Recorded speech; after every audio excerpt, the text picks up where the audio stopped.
Salve, salve galera, beleza? Esse é o AgroTalkCast, sejam muito bem-vindos. Inscrevam-se no canal, deixe seu like, comentário e compartilhe com os amigos. Fiquem agora com o vídeo. Um abraço, valeu! Vou me apresentar aqui, boa noite a quem está acompanhando, boa noite ao professor Marcos. É uma honra poder estar conversando aqui com o senhor. Meu nome é João Dias, somos aqui da Paraíba, do sertão da Paraíba, de Souza, a cidade dos dinossauros. Uau. Aí Olha aqui. Olha aqui em cima também, tá vendo aqui, João? Olha aí, ó. T-Rex aqui. Tô vendo, tô. Tem 3 aqui, ó. 4. Pois é. Somos aqui do sertão, temos um dos maiores parques temáticos, um dos maiores parques de dinossauros do mundo. Temos pegada de dinossauro, acho que para a alegria do Pirula e de quem gosta, né? Temos um parque, temos as pegadas dos dinossauros, mas infelizmente não existe mais, até hoje não tem mais pesquisa sobre o tema, mas enfim, é uma honra para a gente poder estar tendo esse momento. É um momento que, como eu já falei, quando o Conan falou, a gente vai conversar com o professor Marcos, Conan, que é isso? Foi uma alegria, e é uma alegria imensa estar aqui com o senhor, né, poder falar sobre alguns temas, né, não só sobre fé, mas falar também de ciência, né? Claro. Falar sobre o design. Falar sobre o design. Não tem como falar sobre fé sem falar sobre razão, sem falar sobre ciência. A fé é cristã, principalmente, porque Paulo diz nas suas cartas, a Bíblia toda, a fé é um firme fundamento, está sempre prontos a dar a razão da sua esperança.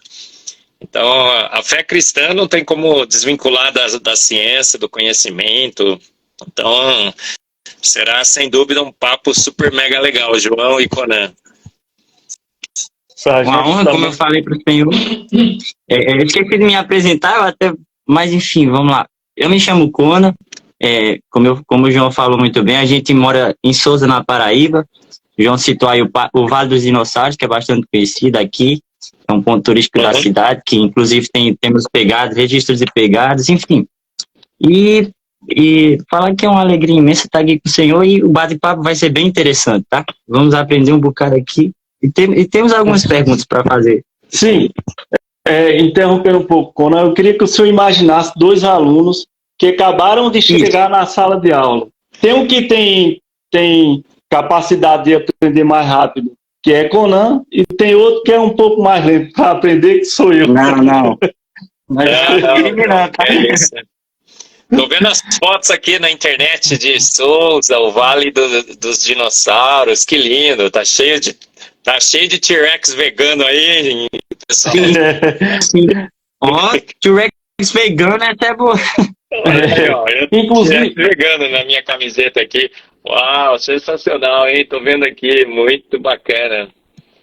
São os grandes vales de dinossauros que temos no mundo, nos Estados Unidos, na China, na Argentina, no Brasil.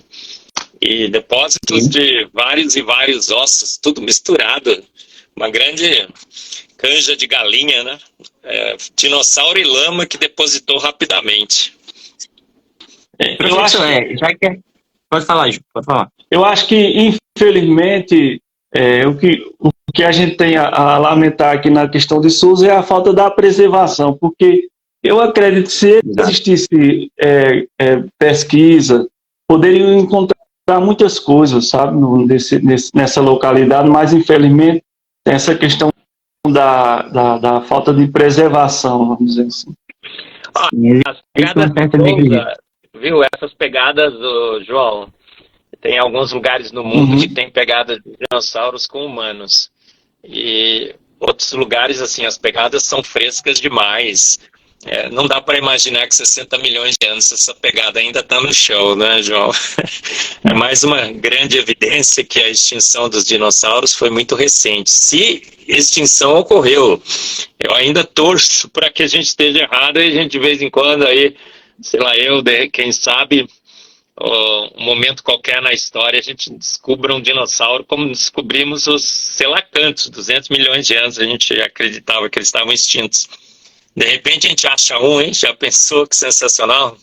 Mas seria maravilhoso. É uma esperança, sim, uma esperança que talvez não se concretize, mas na Terra, nessa Terra, mas quem sabe na glória, né? A gente tem ali o Jurassic Park todo restaurado, porque Deus é um grande fã de dinossauro, né, João? Na Bíblia, Jó 40:15, ele descreve o braquiosauro com uma emoção, e em Jó 41 ele fala do Leviatã. Olha que bicho sensacional que eu fiz. Deus gostava muito dos dinossauros também, como todo moleque gosta, né? Uhum. Sim, sim. E adulto também, né? Eu sou fã de dinossauro, claro. Sim, sim, sim, sim. E sim, o senhor citou... Pode falar. É porque Não, o senhor citou o livro de Jó, e recentemente a gente esteve lendo o livro de Jó, e eu falei até, olha que carteirada que Deus dá em Jó aqui. Explica os processos biológicos, vários processos de uma maneira incrível, sabe? Assim, que a gente fica pasmado. E um livro escrito há milhares de anos atrás já tinha um certo conhecimento não, um total conhecimento, né, de processos biológicos, daquela maneira, assim, a gente fica pasmado. E recentemente lendo com o João. Sem outro? Não, Jó é Deus mostrando para Jó, porque Jó começa a questionar Deus, questionar nas suas atitudes, nas suas decisões. Aí Deus quer colocar Jó no seu devido lugar, né? Com toda a delicadeza que Deus tem, fala: Jó, peraí, veja cá, quem é que estabeleceu as leis do universo?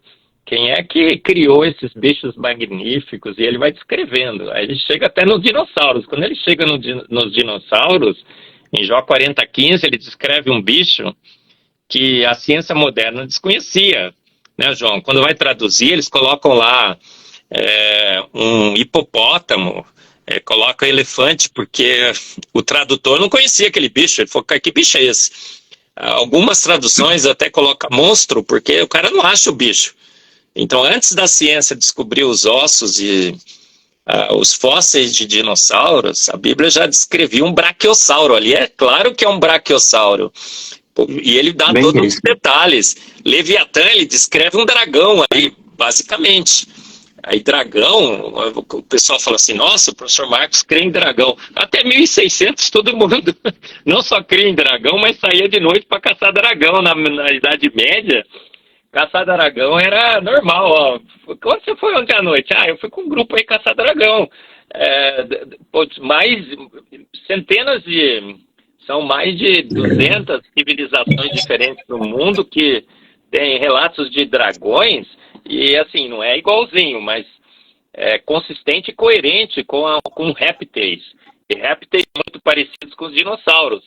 E como é que pode? Povos que nunca tiveram conhecimento entre si, trocaram informações, muitos e muitos povos escrevendo o mesmo animal, e que cuspia fogo, inclusive. Olha, aí você fala assim, né? Puxa vida, cuspir fogo não, né, professor? Aí o senhor é muito herege, né?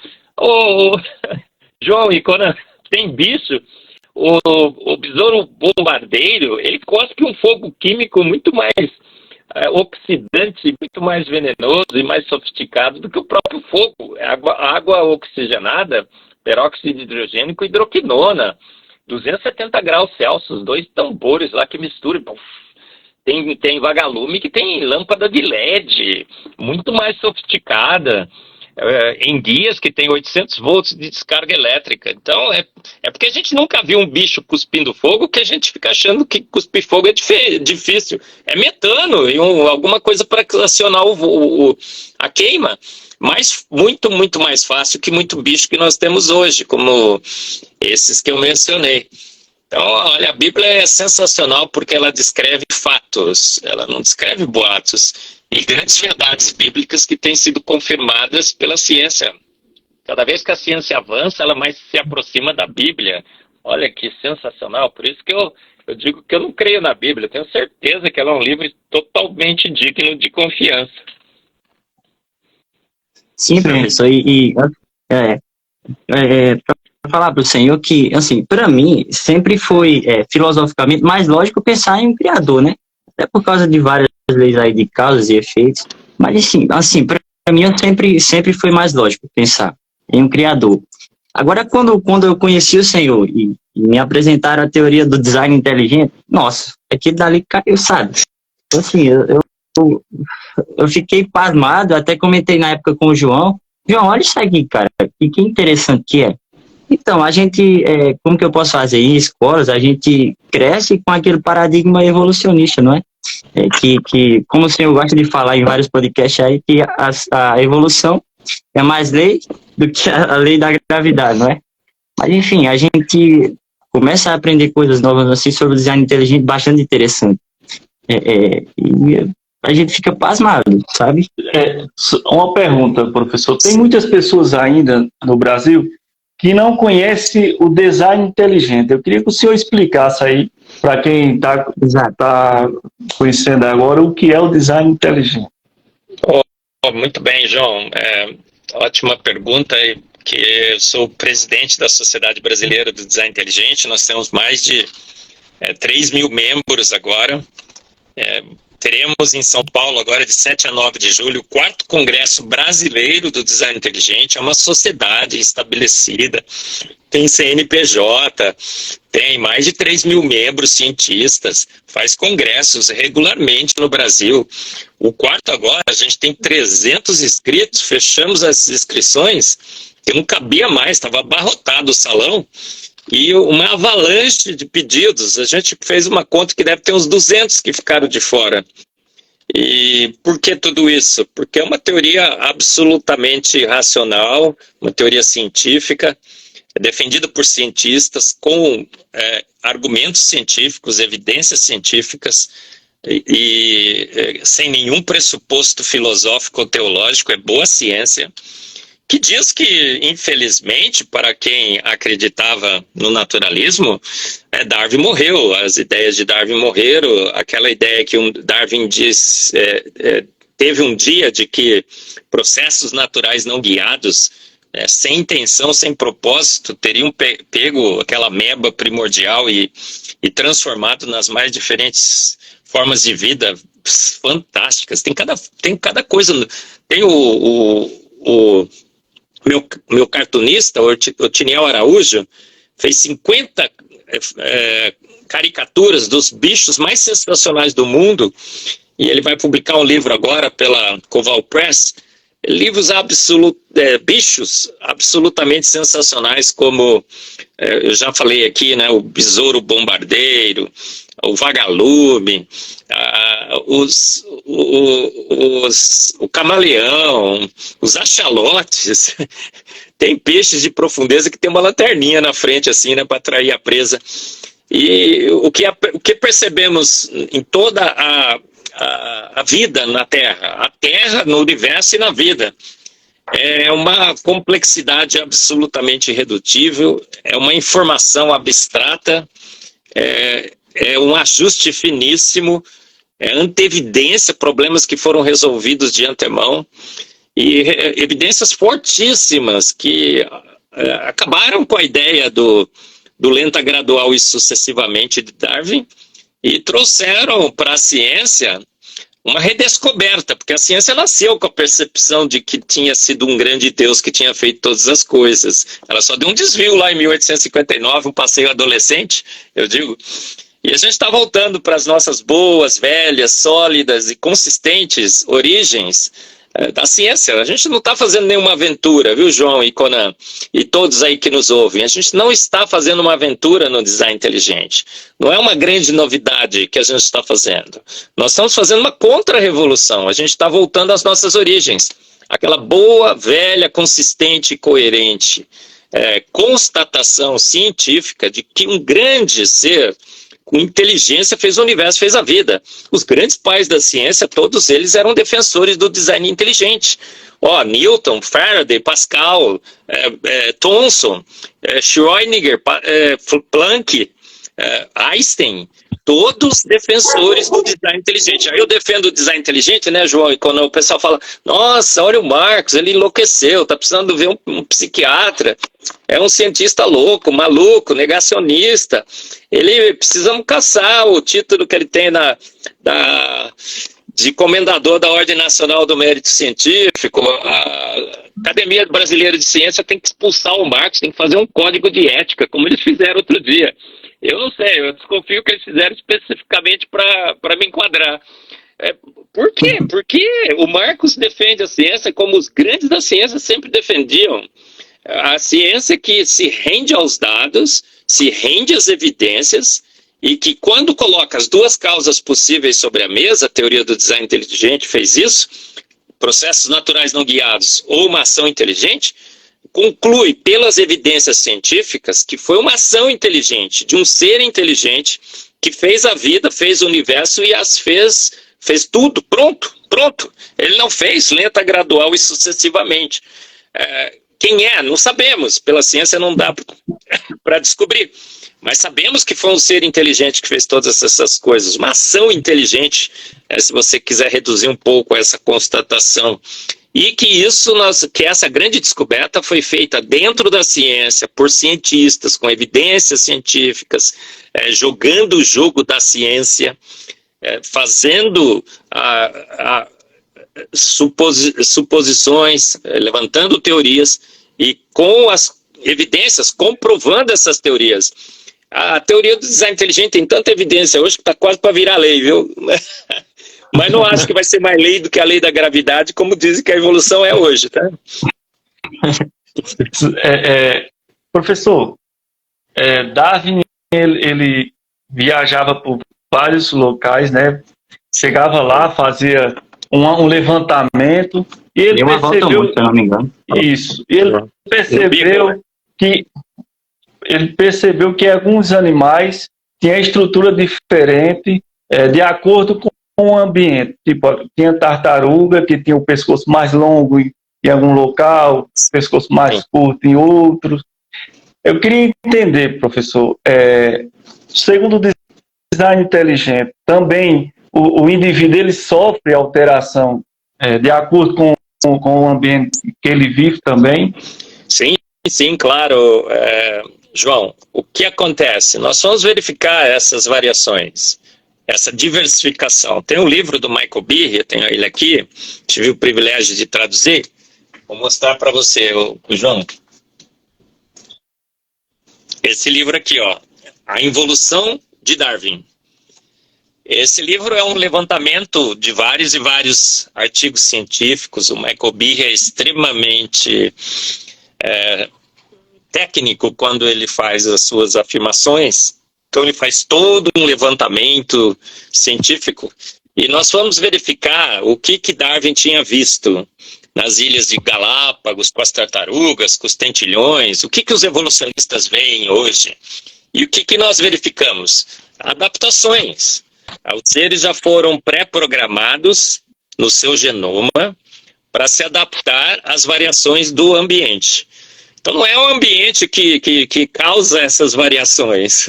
É um erro dos evolucionistas, né, dizer que o ambiente faz alguma coisa. A seleção natural também não faz nada. Ela só ceifa o mais debilitado. O ambiente muda, sim, mas é o ser que percebe essas mudanças, é o ser que já tem programado dele algumas variações e ele seleciona aquela variação que melhor se adapta ao ambiente.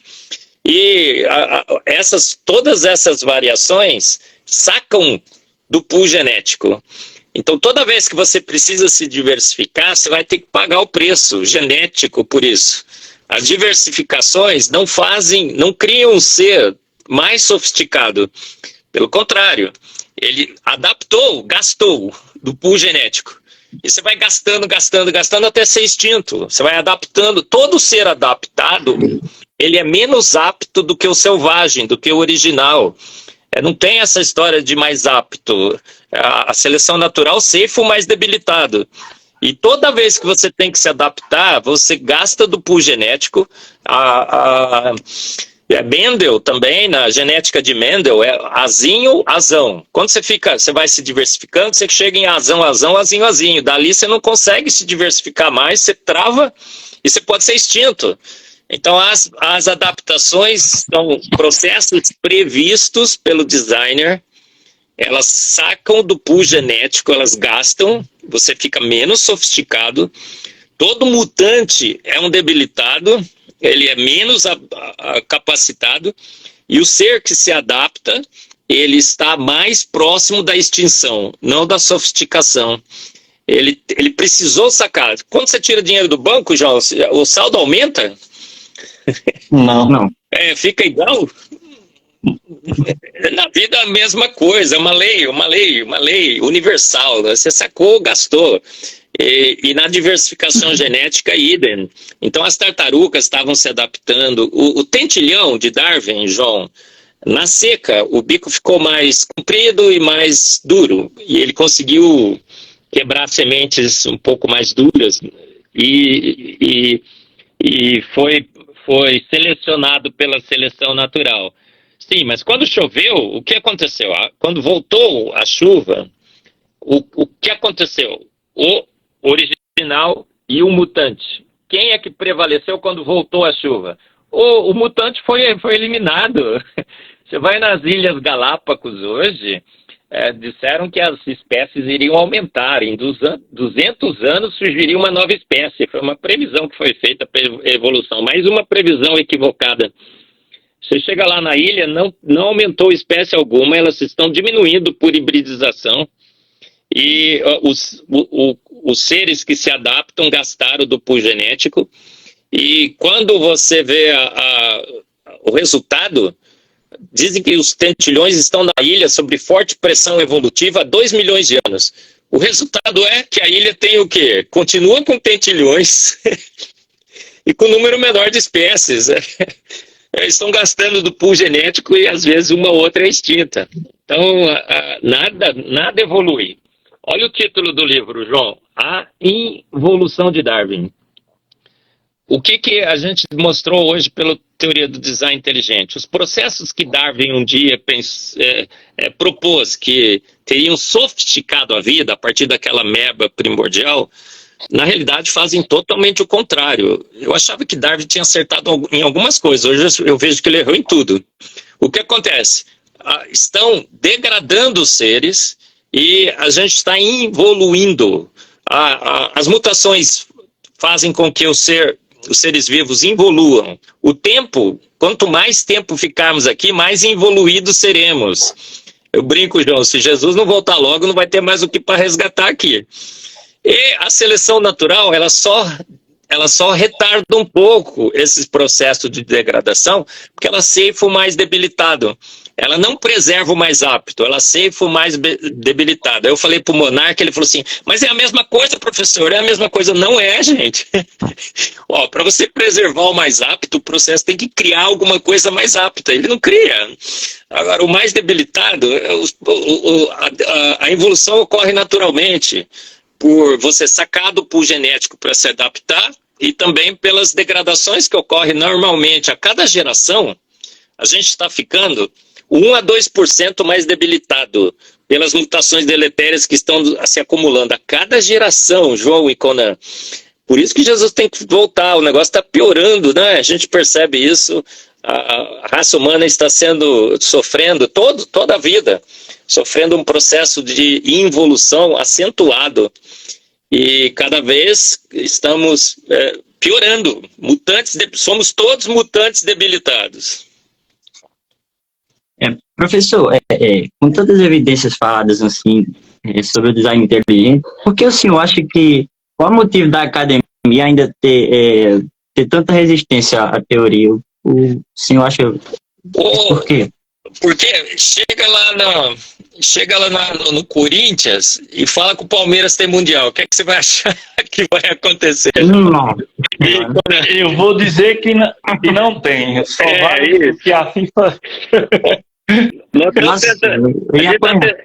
A gente está tentando convencer corintiano que o Palmeiras tem mundial. Basicamente isso que vai acontecer, entendeu? E parece que tem mesmo, né? Ou seria o contrário, né? Vamos ver o que seria a verdade. Vai. Ninguém, ó, é uma Mas questão... Fala, João. Desculpa, mas a diferença do Mundial do Palmeiras para o design inteligente é porque o Mundial não tem prova, não tem nenhum tipo de evidência. Então nós estamos torcendo, nós estamos lá somos corintianos que estamos lá no Palmeiras tentando mostrar para eles que eles não têm mundial, vamos dizer assim. E o Palmeiras vai dizer que tem. Imagina. O Conan, em 1859, a ciência anunciou ao mundo que ela não precisava mais de Deus, que Deus não era mais necessário, Deus se tornou desnecessário. E que ela explicaria tudo por processos naturais não guiados, sobre matéria, energia, espaço e tempo. E ela disse que tinha explicação para tudo, que ela tinha explicação para a vida, que ela tinha explicação para o universo, que ela tinha explicação para a bondade, para a moral, para tudo. Tudo seria explicado. Na realidade, inclusive, a imortalidade seria atingida através da ciência. Você não precisa crer em Deus para ter a vida eterna. Jesus Cristo, o sangue que derramou na cruz. Não, a vida eterna será uma obra da ciência. Até outro dia falaram que o cara que é imortal já nasceu, que a gente já tem mecanismos para preservar a vida até a imortalidade. E aí nós anunciamos ao mundo, vendemos um produto absurdamente sensacional, fantástico, maravilhoso, só que a promessa foi muito maior do que o que entregamos, né? Prometemos, e quando fomos entregar o produto, era bem pior do que estava sendo anunciado. Só que a gente está relutando, né? Você está ligando lá e fala assim, epa, peraí, Darwin, você falou que a gente veio da ameba, você veio... Ele fala assim, eles estão numa situação em que o produto se mostra totalmente incapaz de cumprir as promessas que para aquele produto, mas eles estão tentando ainda te convencer de que o produto é maravilhoso. Obviamente, o cientista não gosta de admitir que errou, que vendeu um gato por lebre, e eles estão, como eles dominam a mídia, dominam a educação, as universidades, as publicações, inclusive, os editores não deixam passar nada de que relacionado ao design inteligente. Eles estão postergando a derrota, mas a derrota já está decretada. Eu pus no meu livro, Fomos Planejados, o nocaute já foi dado, Darwin está nocauteado no chão, o juiz só está terminando a contagem, ele está lá, 151, 152, 153, é nessa situação que nós nos encontramos. E a gente está muito contente no design inteligente, a gente é sorridente, a gente brinca, a gente se diverte, porque a gente já venceu. Não tem como não vencer. A quantidade de evidências é estúpida. A gente está abarrotado, atolado, afogado de evidências. A teoria cresce no mundo inteiro, mais e mais ateus, naturalistas e darwinistas se convertem ao design inteligente. Cada dia um novo, não é, que a gente ouve falar pelo mundo. Temos os dissidentes de Darwin, uma lista, que felizmente eu faço parte, estou lá na primeira página, se vocês derem uma olhada. Cada dia se juntam mais e mais. Por quê? Porque o design inteligente é um nome bonitinho, é um hype, o pessoal gosta do T-Rex vegano. Não, porque as evidências são muito fortes e assim, contra dados não há argumentos. E a ciência, pelo menos, tem uma coisa muito boa. Ela demora, mas ela se rende aos dados, ela tem que se render aos dados, porque os dados são os grandes chefes da ciência, professor, doutor, dados científicos, e os chefes estão demandando uma mudança de paradigma, e eles estão clamando cada vez mais alto, e muitos estão se rendendo, e a vitória do design inteligente se aproxima. Eu não sei quanto tempo ainda demorará, eu espero estar vivo, né, para esse dia da vitória, mas se não estiver, estarei certamente celebrando em outro lugar a vitória do design inteligente. Professor, eu creio que, assim, deve haver evidências, como que eu posso falar, menos, melhor, deixa eu reformular aqui. Sim. Temos o design inteligente, tem várias evidências, certo? Mas existe algum pilar, assim, tipo, uma evidência que não dá para refutar ela? Assim, o senhor poderia falar? Olha, nós temos 4 pilares na teoria do design inteligente, Conan. 4 linhas de argumentação, 4 fundamentos principais. É a complexidade irredutível, a informação arbitrária, o ajuste fino e a antevidência genial. E, da complexidade irredutível, o Michael Behe falou sobre o motor do flagelo bacteriano. 48 complexos proteicos, aquele motorzinho que roda 100 mil RPMs, tem marcha, ele quebra e se conserta em funcionamento. E se você tirar qualquer uma das partes, ele para de funcionar. E são todas essenciais. Então é uma complexidade que não se pode reduzir. A ratoeira de Michael Behe, ele usa como analogia, é uma forma didática de você demonstrar esse conceito. Não dá para montar ratoeira se você não tiver todas as partes, se as partes não forem feitas para serem uma ratoeira, se não tiverem todas as partes sido feitas para funcionar como uma ratoeira, encaixar perfeitamente, com sincronia, com coerência, para que você possa pegar o rato. Se faltar qualquer parte da ratoeira, desculpa aí, você não vai pegar rato. Então não dá para você construir uma ratoeira lenta, gradual e sucessivamente, adicionando as partes de matéria inanimada. É uma mente inteligente, tem que chegar lá e falar, eu vou fazer uma ratoeira, pensar em todas as partes, fazer todas as partes, conectar as partes e as partes funcionarem, senão não pega rato. É basicamente isso, que é a complexidade irredutível. A informação, você precisa de um código para gravar a receita dessa ratoeira. Então você tem um código genético, a TGC, que eu brinco, né? Aguinaldo Timóteo Gal Costa, como eu aprendi com a minha professora de biologia.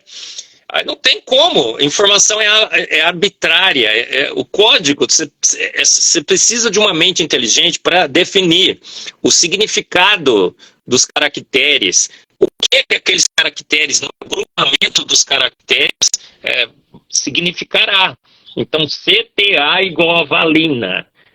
3 bases nitrogenadas igual a um aminoácido que vai formar as proteínas. Quem disse que CTA é igual a valina? Não tem forças, não tem processos.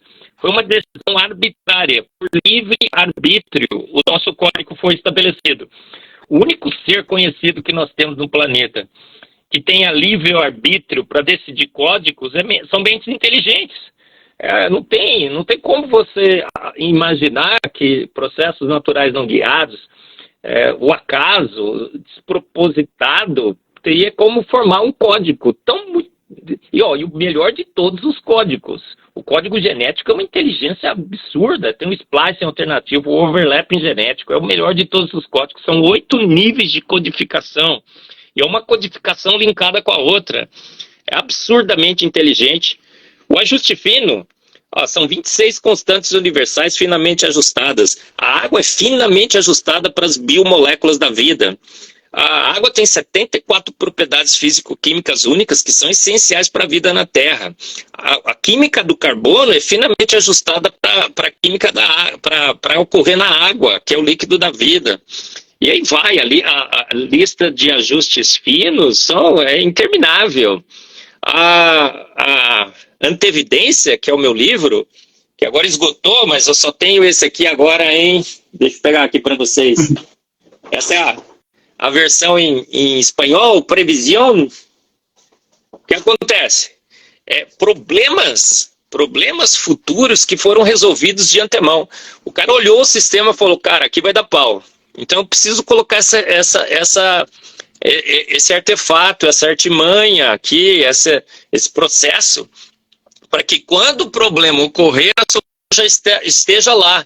A evolução só pode aprender por tentativa e erro ao longo de milhões e milhões de anos. Mas a gente percebe que na vida, vários problemas mortais que, se ocorresse só uma vez, já acabaria com a vida, foram resolvidos de antemão. Qual é a conclusão? Uma mente inteligente previu esse problema e providenciou a solução, ante evidência. Então, tem como a gente escapar? O Marcos gosta da teoria do design inteligente, por isso que defende? Não, é uma conclusão científica alicerçada numa avalanche de evidências, de pressupostos científicos, não há sequer um único ato de fé na teoria do design inteligente, é razão pura. Agora, por outro lado, a teoria da evolução faz o quê? Era uma vez no passado uma sopa ácida escaldante venenosa, e ali nasce a nossa tataravó, uma ameba primordial, que lenta, gradual e sucessivamente evolui até dar em nós. Alguém tem alguma forma de confirmar isso? Absurdamente não. São eventos supostamente ocorridos no passado que são invocados para explicar o presente. A teoria do design inteligente não, ela usa evidências do presente para explicar o passado. Olha só, como que a teoria é muito mais científica, por isso que eu digo que a teoria do design inteligente é ciência na sua mais pura essência e muito mais ciência de altíssima qualidade, uma qualidade extremamente superior àquelas histórias de eventos supostos, imaginários, não é? No passado. Olha só, um morcego era um roedor que subiu na árvore com medo de predador no solo, e trocou os seus hábitos para hábitos noturnos. E agora, com fome, no escuro, começa a pular de galho em galho, desenvolve asas e um radar para enxergar a sua presa no escuro. E eu tenho que acreditar nisso, né, João? Não, eu não creio, não. É um milagre pensando. Milagre, Conan e João, milagre? Não, são milhares e milhares de milagres, todos ocorrendo, concatenados, sincronizados. Eu digo que a teoria da evolução é a teoria do anti-Murphy. Conhece a lei de Murphy, João? Não, Oi? A lei de Murphy Não. É aquela lei que diz assim, que a lei de Murphy diz que se alguma coisa puder dar errado, ela vai dar errado no pior momento possível, né? Então, tudo contribui para que dê tudo errado. A teoria da evolução é a lei de anti-Murphy. É assim, se um evento precisa ocorrer na hora certa, no momento certo, nas condições certas, e conectar tudo certinho, e esse evento é essencial para a evolução de Darwin, esse evento certamente ocorreu no passado. Por quê? Porque precisamos desse evento. Anti-Murphy. Desculpe interromper o senhor. Desculpe interromper o senhor. Tem uma pergunta assim que é bem teológica. Que é o seguinte: imagina o design sendo Deus bíblico. Sim. Porque ele não já fez tudo pronto de fato? A questão do sofrimento, de várias outras coisas aí que infelizmente a gente vê, né? Testemunha. Porque assim, esse design não criou tudo de fato, tudo pronto e perfeito. É uma questão bem teológica isso. O João e Conan e todos que nos veem e nos ouvem aí, parece que o designer fez tudo no seu ápice de perfeição. Se estava perfeito, ápice de performance. Se estava perfeito, a gente não sabe. Mas o que a gente percebe hoje? Todos os processos que ocorrem na vida estão degradando a vida, estão fazendo com que a vida evolua. Então, a cada geração, são de 50 a 100 mutações deletérias que se acumulam no nosso genoma. E isso causa 1 a 2% de perda das nossas habilidades. Está evoluindo numa taxa muito rápida. Por isso que a gente não pode estar há milhões de anos na Terra, senão já estaríamos extintos.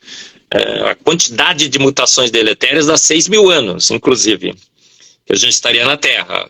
A Eva mitocondrial, Adão Y, tudo esse número mágico de 6 mil anos.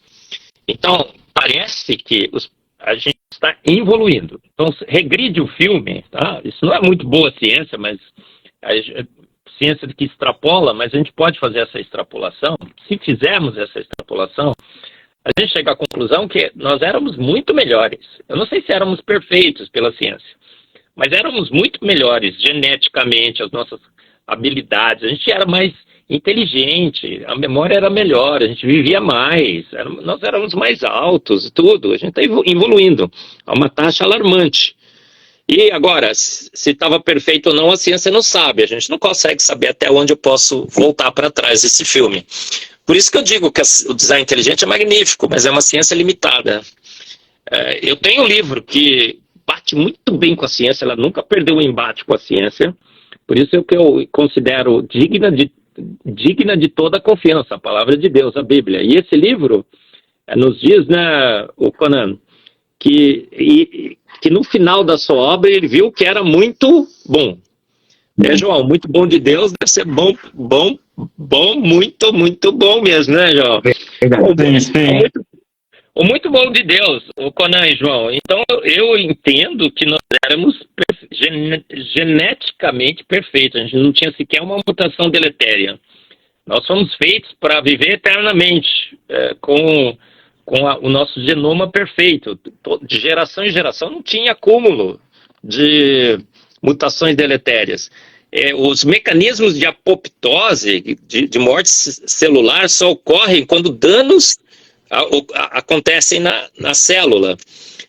Há uma pré-programação para que a gente viva até um certo tempo e comece a envelhecer. Isso foi pré-programado no nosso genoma. E talvez essa programação não estivesse na versão original. Então, parece que ele fez pronto. Parece que ele fez muito próximo ou perfeito.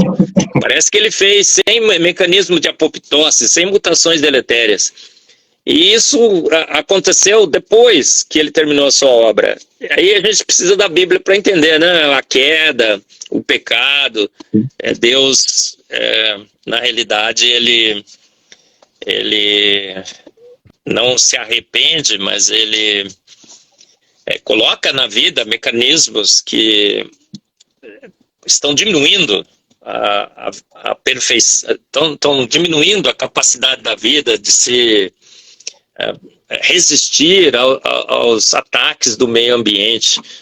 Deus amaldiçoou a sua criação, segundo a palavra de Deus, e a se amaldiçoar a gente talvez possa perceber hoje pelas mutações deletérias, pelos mecanismos de reparo do DNA que ainda continuam, mas não são mais 100% eficientes.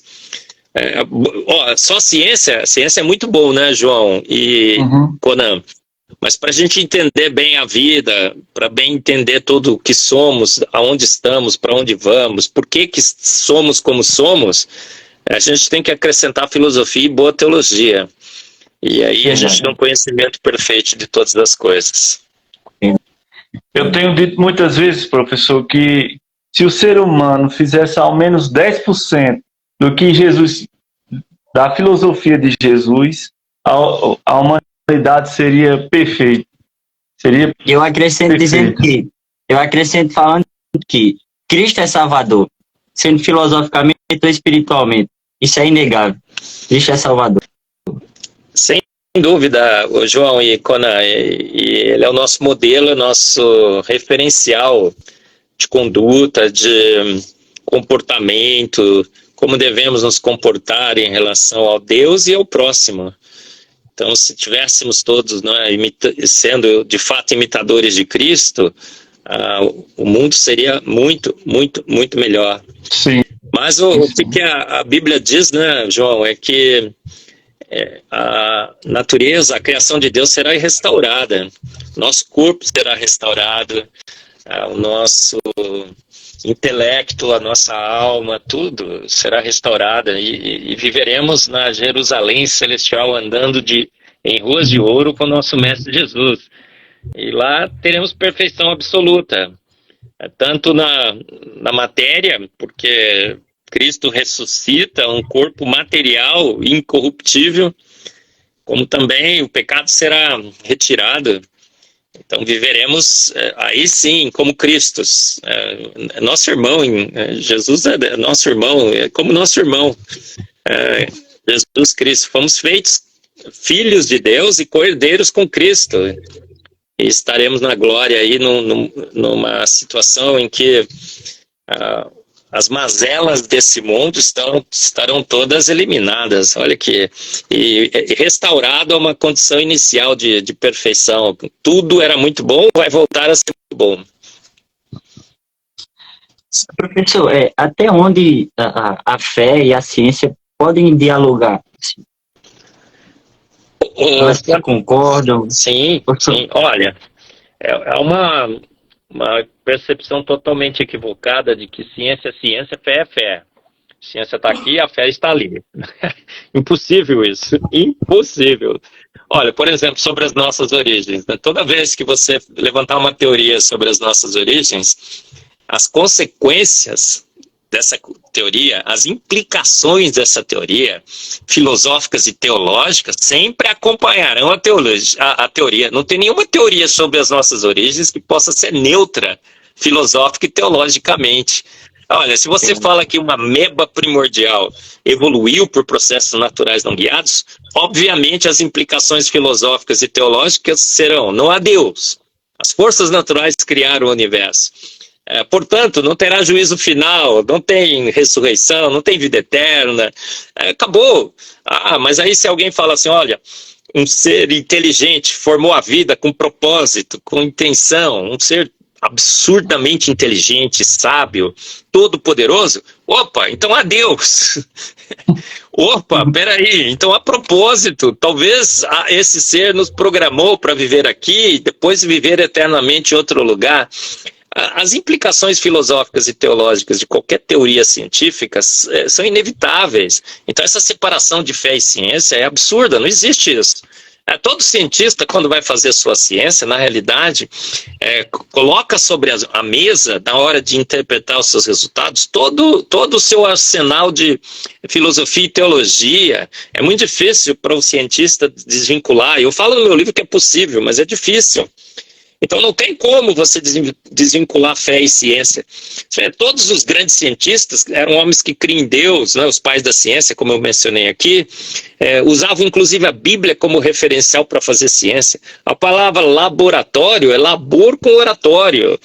Os grandes cientistas trabalhavam, paravam do seu trabalho e tinham lá um local específico onde eles adoravam a Deus e agradeciam a Deus pelo privilégio de estarem fazendo ciência, de estudar a sua obra, estudar como ele criou, como ele fez.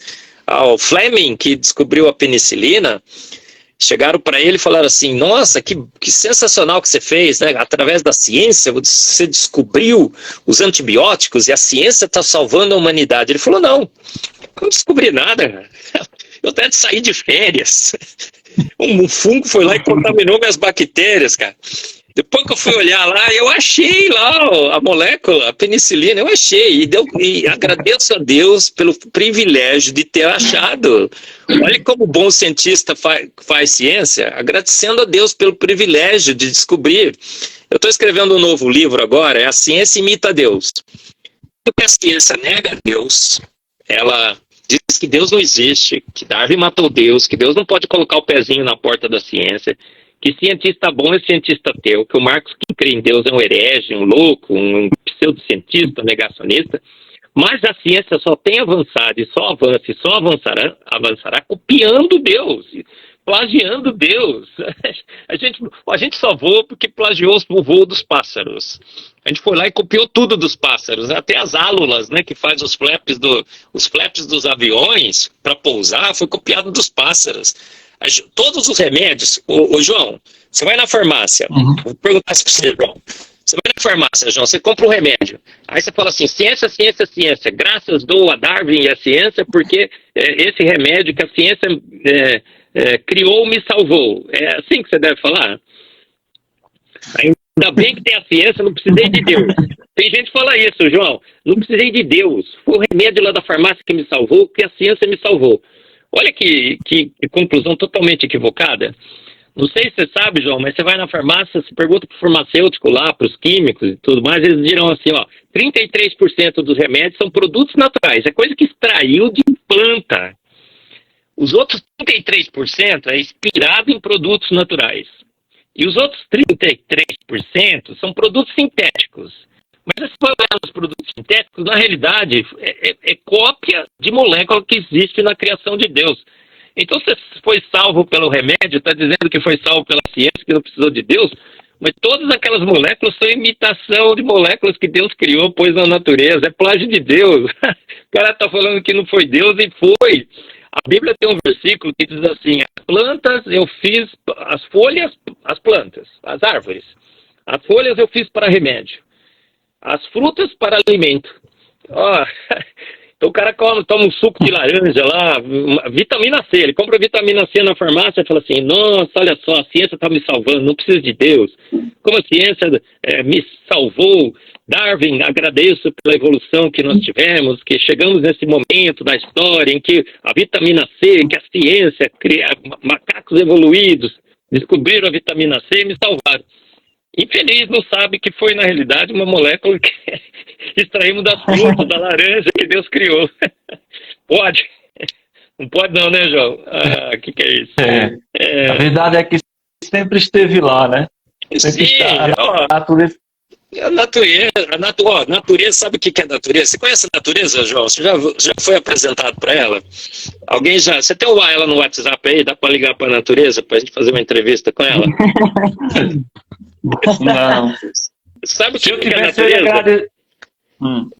Natureza é o nome que a gente inventou para não falar Deus. A gente não quer falar Deus, falar foi a natureza.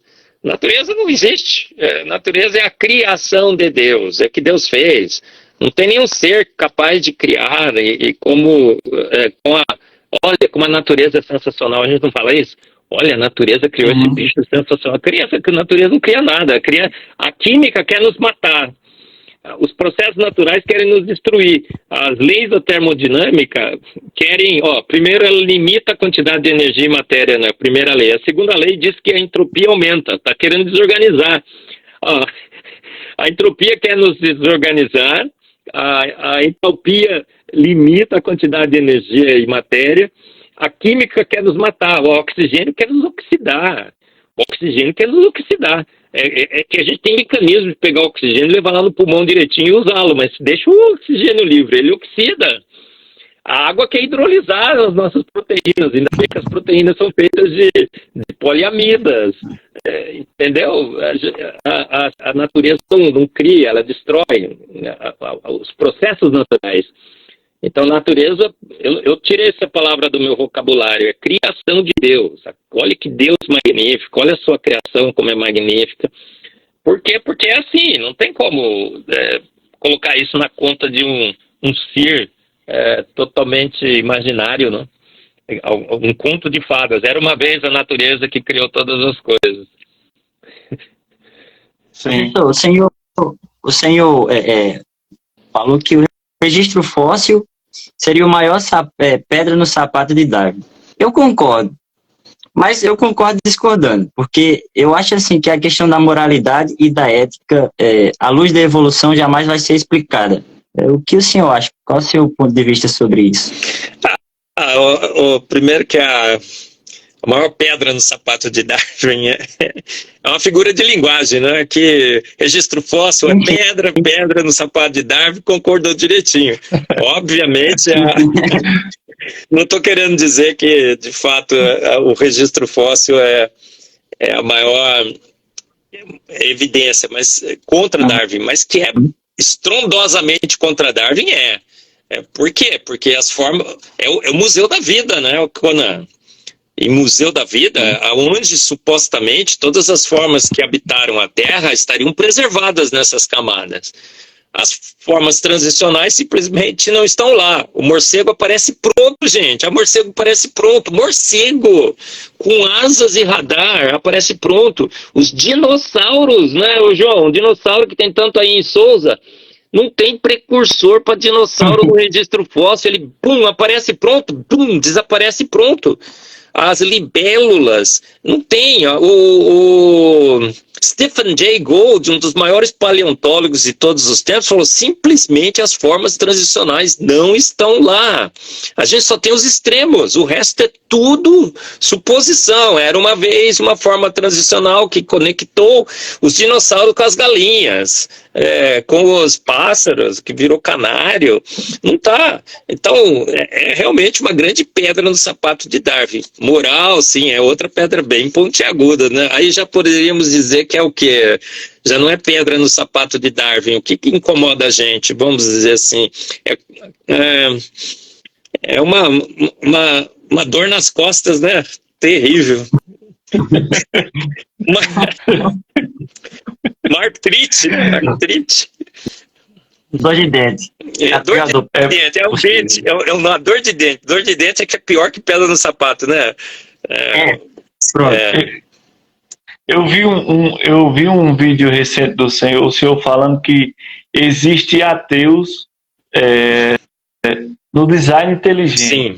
Eu queria saber o que pensam esses ateus sobre design inteligente, sobre qual é a nossa origem. Me chamou muita atenção. Claro.